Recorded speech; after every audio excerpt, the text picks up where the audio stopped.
your screen as well. Hi guys. So put my screen. Yeah, we see your screen, so you can start. Thank you. Just 1 sec. Right. Okay, so I'm going to be talking about evolving wave turbulence, meaning non-stationary, and so I guess I would be stating obvious that evolving solutions are as important, or sometimes even more important in practice. But also, I'm going to show you some features that are very nice from mathematical point of view, and there's some universal features that might not seem obvious for if you haven't thought about them before. So that's a talk, kind of overview of past and present collaborations with Vladimir Gribinov, Giorgio Krusovich, Sergei Medvedev, Miguel Anarata, Boris Mesov, Vishwanath Shukla, Simon Tolabart, and Yin Zhu. So, okay, let me put here a cartoon about just hydrodynamic turbulence, or in general, what you would expect. If you, in Fourier space, you start forcing your system at some low wave number, and then you wait until your Kolmogorov spectrum sets in, right? So Kolmogorov, or if it is wave turbulence system, let's say Kolmogorov-Zakharov. Okay, so there has to be a front propagating in k-space toward high wave numbers until you reach high dissipation, and at some point you will reach a steady state, right? And what would be the kind of the simplest, reasonable, in quotes, but false view? That you have a front, and behind this front, you immediately have a Kolmogorov slope setting in. So it turns out that this scenario can be correct, but for a great minority of systems, so-called infinite capacity systems, such that if you take dissipation towards zero in such systems, the density of energy in physical space tends to infinity. Okay, so the number of such systems or wave systems is actually only minority. And for example, usual hydrodynamic turbulence described by Navier-Stokes equation is not one of them. So it's a different system. And so that's what happens in reality in systems with finite capacity. So the density of energy of which in physical space in steady state is constant when viscosity tends to zero. So what happens is that you do have a propagating front toward high wave numbers, and behind this propagating front you do have a power law, but it turns out that this power law is not a Kolmogorov exponent. In fact, it's a steeper one. And the front propagates to dissipation wave number, no matter how high it is, in a finite time. It's a self-accelerating blow-up process.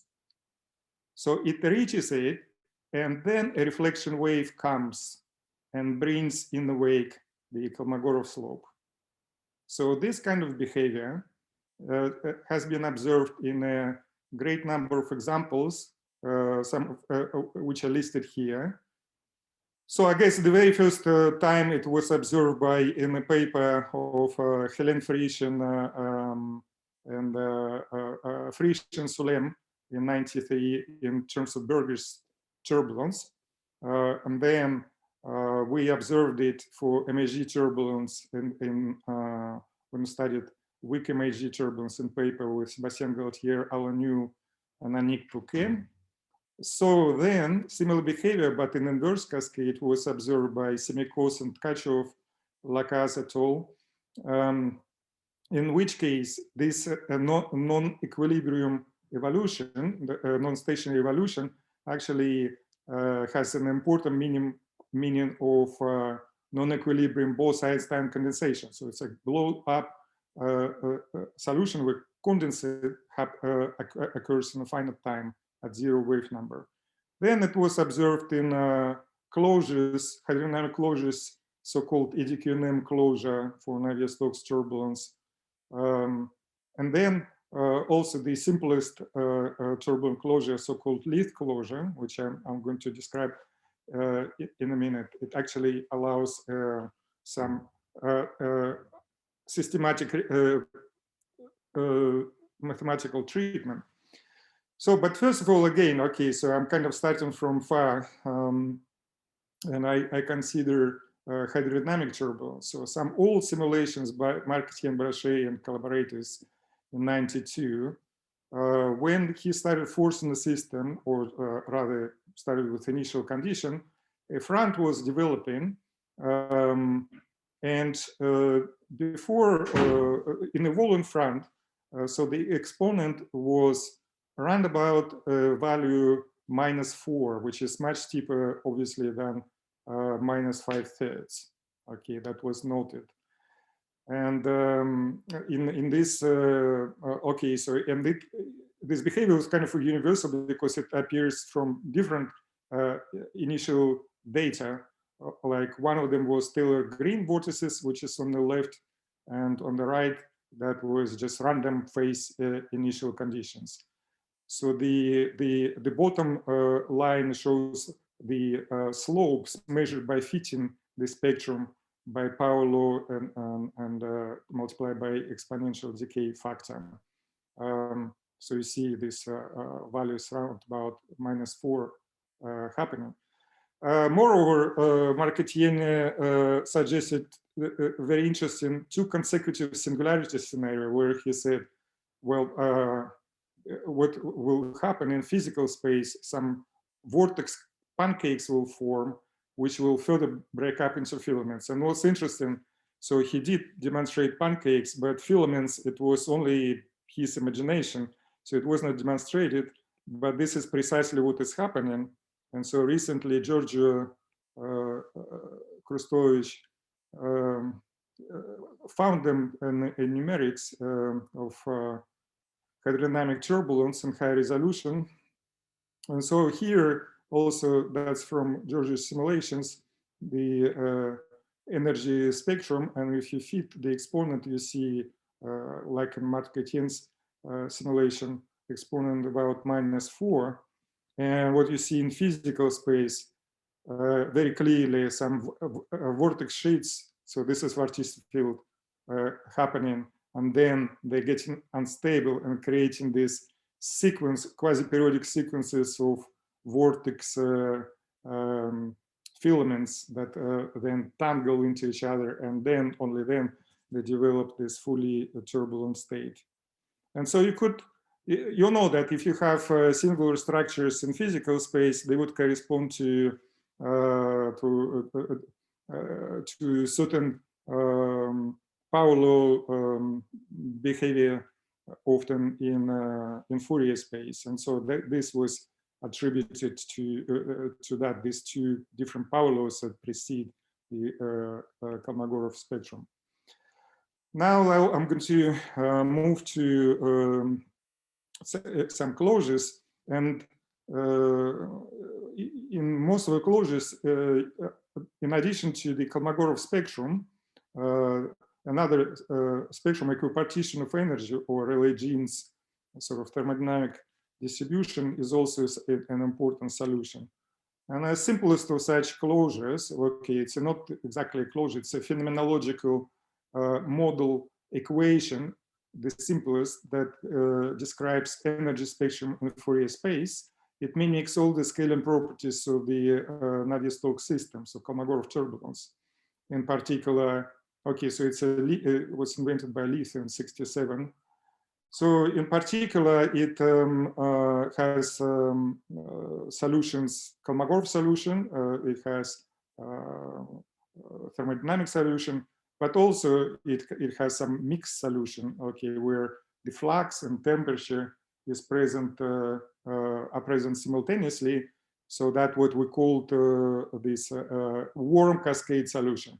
So this kind of warm states appear, were observed in direct numerical simulations of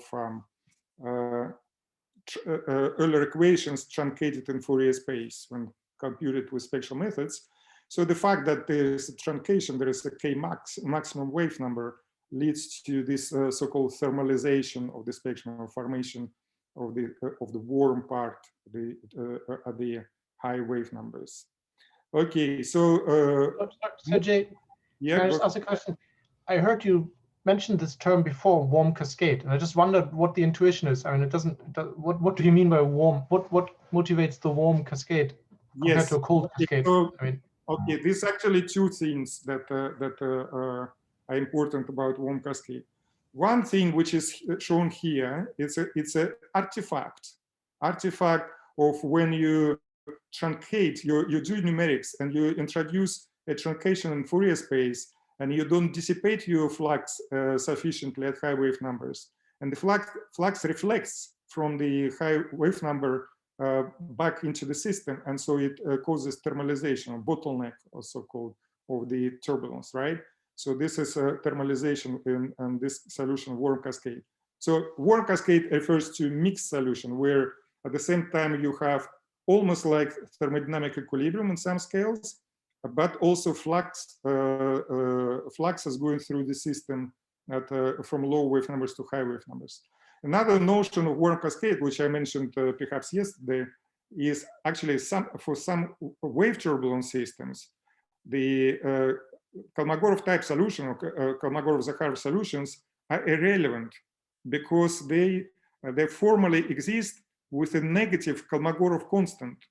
So these solutions, the spectrum cannot be negative. So they're irrelevant. They cannot realize in nature when you work with positive functions in any closure, like kinetic equations and so on. And so in this case, what is known that instead of this pure scaling solution of Zakharov type, you have warm cascade solution that looks like thermodynamic, but it deviates somewhat deviates from thermodynamic relay gene shape, so that the flux is carried on background of thermodynamic, of thermal distribution. Okay, does that answer my question, Oliver? Oliver, was that Oliver? yes, it was me. Yeah, sorry. I had Yeah, the microphone switch. Thanks. all right. I have Okay. a question also, Sergey. Yeah. Isn't there a truncation at IK due to the viscosity or something like this? So viscosity usually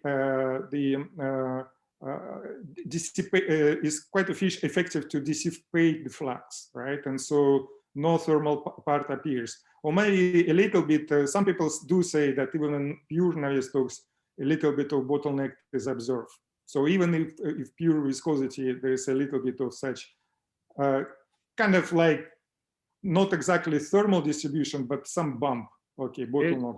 Okay, so I mean, so this warm cascade is only a case when there is no dissipation, right? For example, if you introduce hyperviscous dissipation, warm cascade does appear very strongly. If you say hyperviscosity is of high power, if instead of K squared here you have high power of K on dissipation, sure, you know. Mm-hmm. Okay, and it also appears in quantum turbulence, for example, where you actually at large scales you're like classical, but then the vortex filaments are discrete, and inevitably, because there is no viscosity at zero temperature, you bring energy to the scale which is of order of mean separation of the vortices. And then in the vibrations of individual vortices, like Giorgio was describing, Kelvin waves become important. But you have to transfer energy from hydrodynamic motions, of like motions of large-scale vorticity or vortex bundles, into the vibrations of individual vortices. And this process is not very efficient, and you have stagnation of energy at the intervortex scale. So this also causes some sort of thermalization. Okay, so there are some real physical systems where this can be observed like this. Okay, so so this is Leith model for classical turbulence, but for wave turbulence, these similar models also exist. They just simply have different shapes of the different powers in the diffusion coefficient here. So it's diffusion type, nonlinear diffusion type models. Okay, and the whole broad class of them was studied in this paper. In my paper with Simon Talabar and Sergei Medvedev. And so, but I will just briefly describe what happens with Leith model, and so in wave turbulence models, the same thing occurs. So what's interesting, so that the self-similar evolution of the kind that I described, that creation, the exponent behind front anomalous and steeper than Kolmogorov forming, can be associated with self-similarity of the second kind according to Zildovich terminology. This means, by definition, that such solutions, self-similar solutions, their self-similar properties, so similarity coefficients, cannot be obtained only from the energy conservation law, because the energy the self-similar part is contains only tiny amount of energy, right? It's the self-similar is part forms only in the tail, and so you can't use the total energy conservation to deduce how this tiny tail behaves. And instead, you have to solve the so-called nonlinear eigenvalue problem, which I'll describe after. So in turbulence, such spectra are called to have finite capacity that I already mentioned. Okay. So in fact, the simplest example of first order and second order self-similarity is given by explosion, point explosion. Let's say you explode you have explosion in air, and you send the shock wave, right? The spherical shock wave, and you can deduce the behavior of this radius of the shock wave from self-similar solution. But the opposite problem, where you take a vacuum bubble out of air and the vacuum bubble will implode, this is second kind problem. It will happen in finite time, and you cannot deduce its properties from conservation of mass of air, because most of mass is at infinity in the second case and not near the vacuum bubble, right? Okay, so now for the Leith model, right? So so self-similar solution of second kind, they are of the following form. So you have to take a relative time, T star minus T. T star is the blow-up time where solution ends. And so, and eta is a self-similar coefficient, right? So which describes mu in front, shown here. And F capital is the self-similar shape. So if you plug this into the original equation, Leith model in this case, and so under certain relation between the coefficients written here between A and B, you get remaining equation is only in terms of the similarity variable. Okay, so this condition leads to the fact that time drops out of this equation, and so you have equation for the similarity shape. But you see, it's a nonlinear. It's a nonlinear ODE of the second order, right?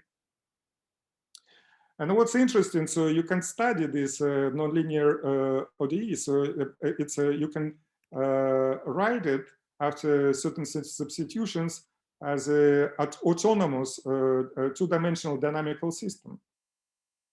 Okay. And we know everything about 2D dynamical systems, fortunately, right? This is a kind of a case very well investigated, and we can prove some exact results in this case. And it turns out, So this dynamical system on 2D phase plane, it will have three fixed points. One point at the origin will correspond to the power law asymptotic at the high values of self-similar variable eta. So the second point will correspond to the sharp moving front, and the third point is somewhere in the middle. And the solution of the eigenvalue nonlinear eigenvalue problem is find the value of x. I remind you that x is the index of the power law asymptotic at small eta, right?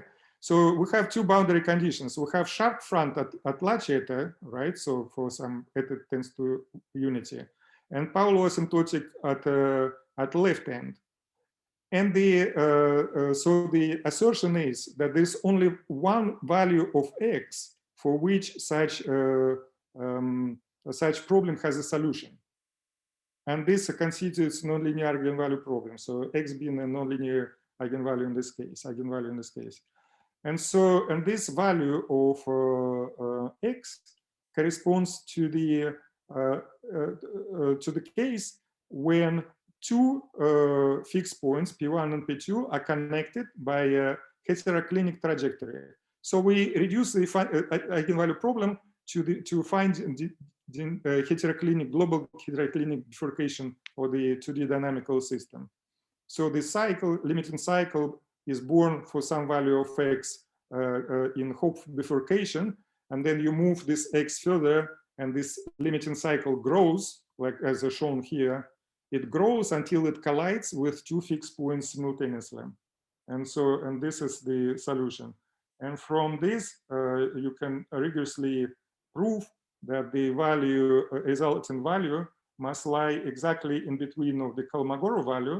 It should be strictly bigger than it. And it also has to be less than the value corresponding to Hopf bifurcation. Okay, so then when after T star, after blow up, actually you reach the dissipation scale no matter how far it is, and you have this reflection wave. And you can also seek it as a self-similar solution, but the interesting thing with the solution, this kind of new type of solutions, that the self-similar coefficients are determined by the previous stage, by the boundary condition at the lower eta, because it was already established at the moment T star, right? And this power law asymptotic will be set as a boundary condition. And on the right side, you will have Kolmogorov value as a boundary spectrum as boundary condition. So you have boundary value problem with two power law asymptotics, Kolmogorov and the anomalous on the other side. Okay, and we have the following profiles if we solve it for Leith model, and it can also have some thermalized part. If you, it's the whole family of solutions can have some thermalized part. It all depends on how much of flux reflection you get from the maximum wave number from infinity. Now the next, okay, so this was the differential approximation, so-called, to turbulence. And as I said, for wave turbulence, results are very similar in this approximation. But now, if I want to actually say, okay, I want to prove something similar for MHD turbulence, for full kinetic equation and not approximation to it, okay, as numerically was indeed observed in the paper of Gaultier et al. In 2000. Okay, so then I have to, okay, let's consider MHD turbulence. So the equation for the spectrum, it turns out it can be represented as it can split on a product of some arbitrary function of parallel to magnetic field component spectrum times the perpendicular spectrum. And the spectrum evolves only in perpendicular direction, a wave number, and it becomes very anisotropic. And so this perpendicular spectrum evolves according to the wave kinetic equation, which is very simple in this case, kind of simple. Okay, it's simulation performed by Sebastian Gaultier, shown here. So initially, you see this spectrum is compensated to power 7/3, and 7/3 is bigger than Kolmogorov. In this case, Kolmogorov-Zakharov value is 2. Okay, and so you see, which would be correspond to this line 1/3 in this graph. So you see, indeed, we clearly see plateau power law spectrum developing with this anomalous exponent, and then as a reflection wave, we have Kolmogorov-Zakharov spectrum. But now, we can ask, but can we actually prove something, or at least demonstrate something numerically in terms of self-similar solutions, right? So we do self-similar substitution of the same kind, but now into the kinetic equation. And then it turns out that it is notoriously difficult to solve the resulting equation for self-similar shape F, because you lose time and you have to iterate, and this no results at all in terms of contraction maps or the operator norms being less than 1 for iterative schemes. And so it's pure experimentation, and it's very stiff problem.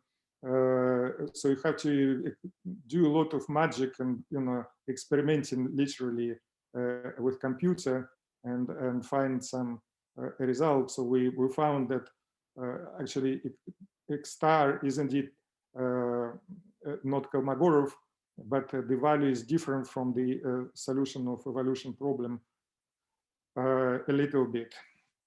Okay, also what's important for kinetic equations is formulating the boundary condition. So one boundary condition, yes, it's the same, power law asymptotic. But the second boundary condition, remember in differential model, it was sharp front. Okay, at sharp front, the spectrum falls to 0, and also the fluxes tend to 0, so that there is no forcing or dissipation at the point of where spectrum tends to 0. But in kinetic equation, it's non-local, so you can't formulate sharp front. And it turns out that there are some tricks that you can show. It's actually, interestingly, a decay, not even exponential, but there's some steep power law that you can prove in this case, but I don't have much time to talk about that. It's based on the fact that for such steep power laws, the interaction is non-local. It sits on the limit on one side of the integration domain, and you can use that and use it as a small parameter and convert this integral equation into differential one for which you can obtain a result. Now I come to our favorite in this consortium, nonlinear Schrödinger equation, which, believe it or not, also by many called Gross-Petaevsky equation, because it was Gross and Petaevsky who discovered it. Okay, so this Gross-Petaevsky equation, as we already, of course, heard many times in these talks, conserves the mass and the energy, right? And it's important in the context of wave turbulence, because now I write weak wave turbulence ansatz. Again, this equation appeared in many talks already. Wave kinetic equation I don't have to repeat. What's important that these two invariants of mass and energy now, also exact integrals of motion of the integral differential kinetic equation. And why are they important? Because there's the strong analogy with 2D turbulence. In 2D turbulence, there are two invariants, energy and entropy, which is square vorticity. And there is a contradiction argument, which is due to Fjord of 1953, which says that the energy in Fourier space must cascade from toward low wave numbers and entropy toward high wave numbers. Absolutely the same argument can be applied to this integrals of motion, with conclusion that the energy must cascade now toward high wave numbers and wave action toward low wave numbers. And wave action in this case is indeed particles of mass invariant. So what does it mean in terms of real? Okay, Bose-Einstein condensate that's described by nonlinear Schrödinger equation, right? So it means that if I start, so Bose-Einstein condensates are usually this cartoon from my paper with Yuri Lvov and Rob West and paper of 2003. So Bose-Einstein condensates are usually created in a magnetic trap, which is kind of like a potential barrier. So if you put some initial turbulent fluctuations in it, then the direct energy cascade means that the particles will kind of climb up the and eventually spill over the trap boundary, if you have a boundary, and the particle, and this could be thought of as an evaporation process, just like molecules escape from cup of tea, hot molecules, and the tea becomes cooler. And so, and the cascade, inverse cascade of particles is the process of non-equilibrium Bose-Einstein condensation, moving toward the ground level. In fact, recently in 2018 in Nature, Nir Navona and collaborators reported an experiment where they implemented such a wave turbulence direct cascade. So they were shaking the magnetic trap to represent forcing, and also they implemented this synthetic dissipation. So they are arranged for the boundary of the trap to have a finite height, so that they could observe a quasi-steady state. And so, yes, so their goal was to observe the, and compare with Kolmogorov-Zakharov spectrum in this case. With certain success, they demonstrated that. So KZ solutions for the wave kinetic equations are written here. D is dimension, but they're steady state, and this is not the subject of my talk. So I'm going to be talking about evolving wave turbulence. So for evolving two-dimensional nonlinear Schrödinger, Gross-Pitesky. Okay, so Miguel Anarate and myself did published some work in 2007. What was interesting, so if you start initially with weak wave turbulence, which are basically four-wave resonant interaction kinetic equation, so at some point you have tendency toward condensation, accumulation at low wave numbers, and that will bring to the to breakdown of the kinetic equation. So turbulence will become strong, nonlinearity will become strong. In physical space, you will see vortices. So vortices are manifested. So this is the density field, and the blue values is where density turns into zero. So they're called vortices. And so you see the number of these vortices becomes less and less. These are two consecutive times. So the vortices annihilate, and they do become like strongly nonlinear hydrodynamic vortices. They move about like vortex dipoles, but also they can annihilate. This is like a Kibble-Zurich phase transition mechanism. And eventually, if you don't do anything about that, so they will all annihilate, and only the fluctuations about some coherent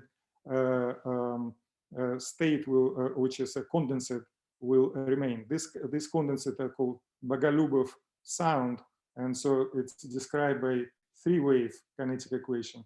So also wave turbulence, and so you see that interesting situation where you start with wave turbulence initially, then you break it down. You have strongly turbulent behavior in between, and in the end you have another wave turbulence, but about a different non-equilibrium, different equilibrium of different type, three-wave type.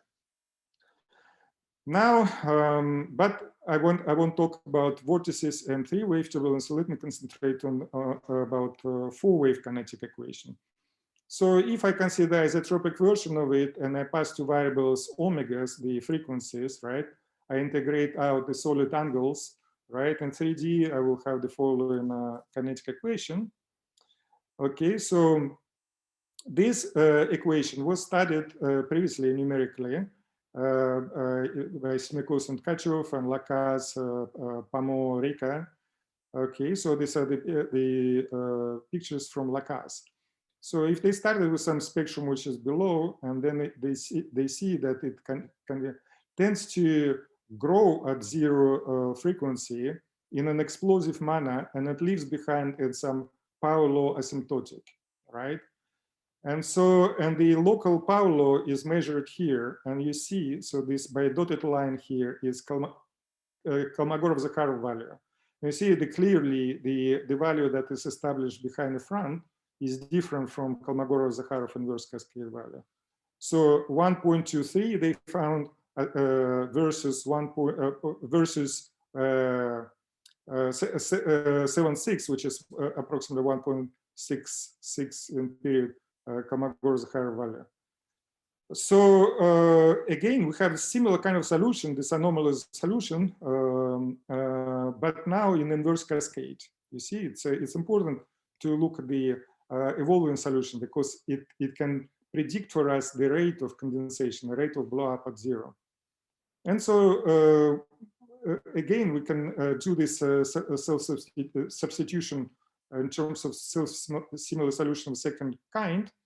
But now we have integrated differential equation for self-similar shape F.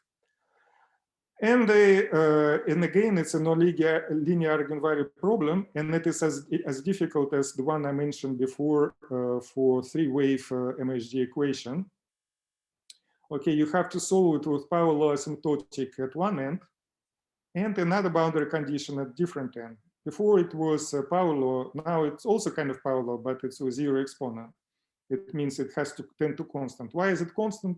Because you can see what this guy's had here. It was constant, right, in this at low values of omega. But not only that, if you suppose that it should be constant, you can rigorously, theoretically show that it is consistent, that constant is indeed. And again, you have you invoke here non-locality of interaction for such flat-shaped spectra. For such flat-shaped spectra, the interaction is dominated in the collision integral by the parts which are on the rightmost end of the flat part of the spectrum. So you can use that to transform your kinetic equation, throw away omega from the delta function of omegas, and leave only like this. So it becomes like three-wave kinetic equation. And so this resulting integrals will become omega independent. So you end up with just a ODE of first order, which can be easily solved, right, for arbitrary values of these integrals. And so the solution of that, also knowing that the spectrum shouldn't become negative and it shouldn't turn into infinity at any eta before T star, so leads to the fact that AF indeed at low eta asymptotic must tend to constant with all derivatives zero. Okay, so but again, solving numerically this solution is a very hard task, and so that what we've been doing with Boris Semysalov, Sergei Medvedev, Vladimir Grebenov. So Boris invented a very sophisticated procedure of calculating the kinetic equation, very precise, treating especially the regions where singularities in the integral may occur.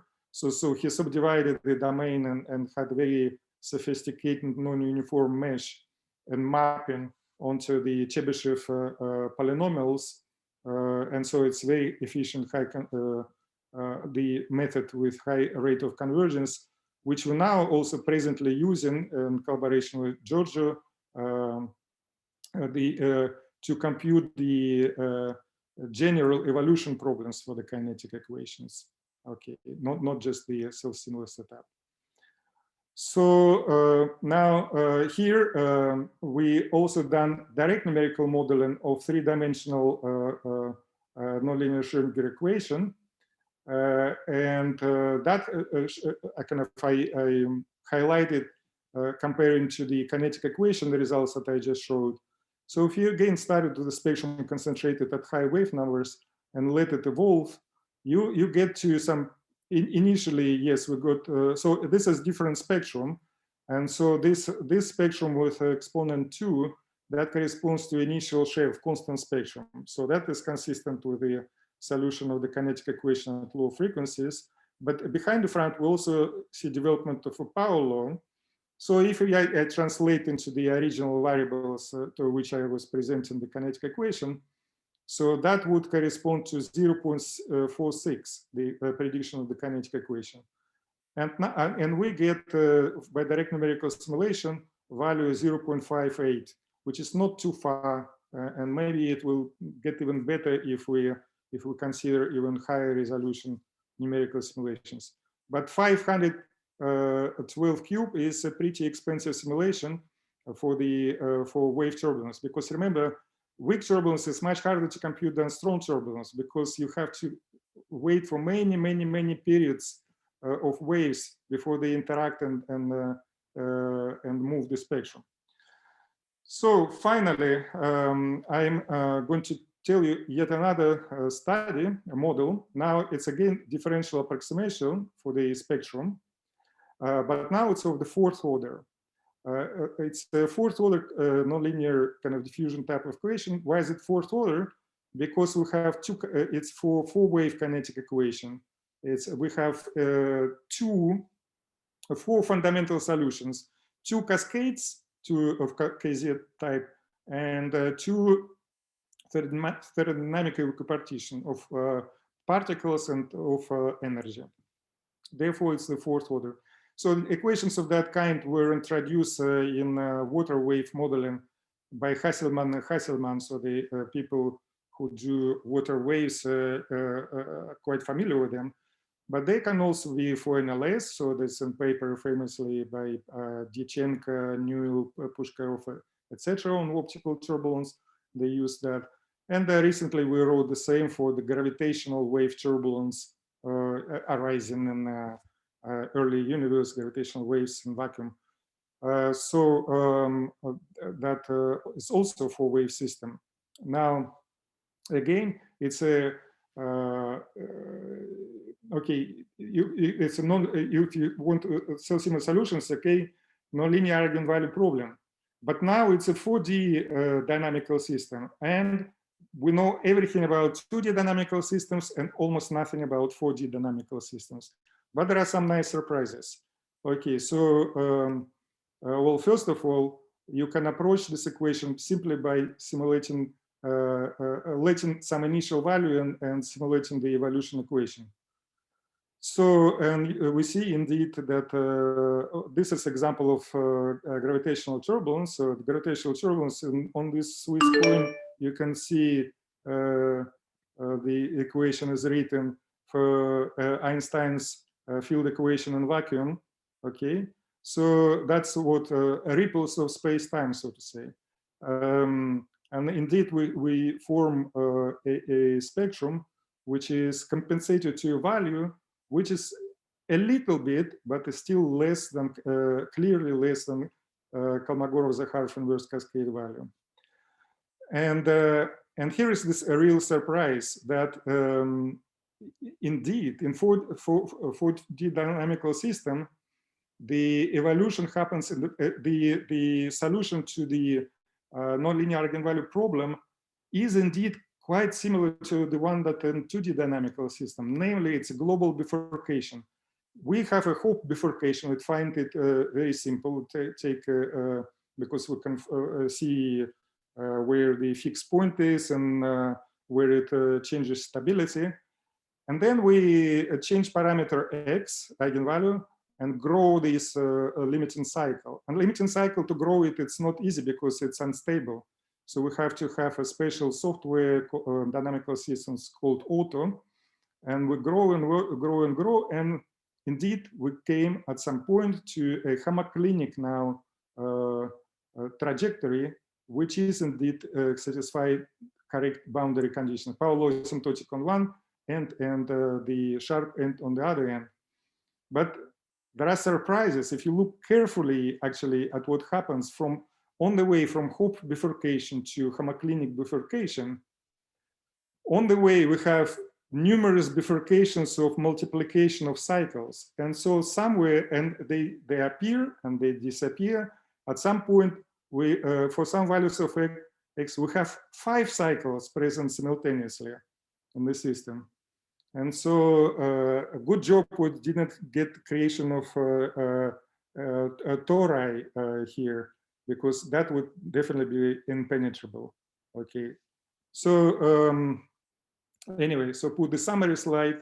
So I hope I convinced you that the volume wave turbulence is interesting and has some very exciting properties, universal properties that can be studied in terms of the self-similar solutions. And not only wave turbulence, but also hydrodynamic turbulence. It's a very universal property. So in terms of the Bose condensation, so you see it's clearly a very important problem that describes the rate of condensation, blow up of the kinetic equation at k equal to 0. Okay, so now just to repeat that the complexity grows as we go from second order differential models where we can obtain some nice analytical results. We are quite fortunate to obtain something like that, even though only numerically for fourth order models. And for integral differential equations, this is terra incognita. So this is completely, from mathematical point of view, it's a really poorly studied subject, which is even hard to study numerically. Okay, so just to finish, I want to say that presently we are concentrating on generally computing three-dimensional nonlinear Schrödinger equation and a wave kinetic equation corresponding to it, side by side using similar setups, including the direct cascades, so that we want to validate to where kinetic equation is a good model, where it is not, and so on. Something on the lines that what Tristan was showing for quintic nonlinear Schrödinger equation in his last yesterday's talk. But now we're talking here about the cubic 3D NLS. So that's the work we do with Georgia and 2 postdocs on this assignments project, which are Boris Misalov and Yin Zhu. Okay, thank you very much for your attention.